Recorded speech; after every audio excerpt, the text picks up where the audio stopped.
ಇಂದು go green ಎಂಬ ಕಾರ್ಯಕ್ರಮ doctor Mallikarjuna Kharge ಸಾಹೇಬರ ಒಂದು ಉದ್ಘಾಟನಾ ಸಮಾರಂಭ ಕಲಬುರಗಿ ಜಿಲ್ಲೆಯಲ್ಲಿ ಇಟ್ಕೊಂಡಿದ್ದಾರೆ.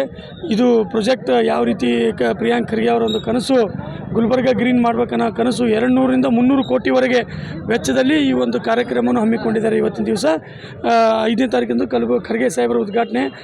ಯಾವ ರೀತಿ ಬೆಂಗಳೂರು ನಗರ, ಮೈಸೂರು ಯಾವ ರೀತಿ ನಾವೆಲ್ಲ ನೋಡ್ತೀವಿ, ತಂಪಾದ ಸಿಟಿ, ತಂಪಾದ ಜಿಲ್ಲೆಗಳು, ಆ ರೀತಿ ಪ್ರಿಯಾಂಕ್ ಖರ್ಗೆ ಸಾಹೇಬರು ಹಾಗೂ ನಮ್ಮ ಎಲ್ಲ ಶಾಸಕರ ಒಂದು ಕನಸಾಗಿ ಡಾಕ್ಟರ್ ಮಲ್ಲಿಕಾರ್ಜುನ ಖರ್ಗೆ ಸಾಹೇಬರ ಒಂದು ನೇತೃತ್ವದಲ್ಲಿ ಇಂದು ಭಾರಿ ದೊಡ್ಡ ಪ್ರಮಾಣದಲ್ಲಿ ಏನಿಲ್ಲಪ್ಪ ಅಂತಂದರೂ ಒಂದು 50,000 ಜನಸಂಖ್ಯೆ ಮಧ್ಯದಲ್ಲಿ ಈ ಒಂದು ಕಾರ್ಯಕ್ರಮ ಉದ್ಘಾಟನೆ ಆಗ್ತದೆ.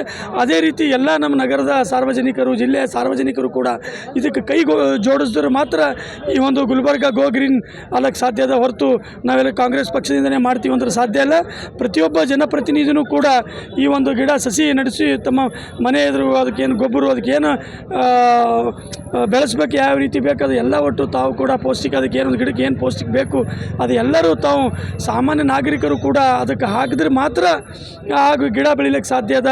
ನಮ್ಮ ಗುಲ್ಬರ್ಗ ಬಿಸಿಲು ನಾಡು ಅನ್ನೋ ಒಂದು ಹೆಸರು ಕಳೆದು ತಂಪು ನಾಡು ಅನ್ನೋ ಕನಸು ಏನು ಪ್ರಿಯಾಂಕ್ ಸಾಹೇಬರು, ಡಾಕ್ಟರ್ ಮಲ್ಲಿಕಾರ್ಜುನ ಖರ್ಗೆ ಸಾಹೇಬರು ಏನು ಕನಸು ಕಟ್ಟಿದ್ದಾರೆ, ಆ ಕನಸು ನೀವು ಎಲ್ಲರೂ ಕಲಿತು ಇದು ನಡೆಸೋಣ ಅನ್ನೋ ಮಾತು ಈ ಒಂದು ಕಾರ್ಯಕ್ರಮದ ಮುಖಾಂತರ ತಮಗೆಲ್ಲರೂ ಹೇಳ್ತೀನಿ. ಧನ್ಯವಾದಗಳು.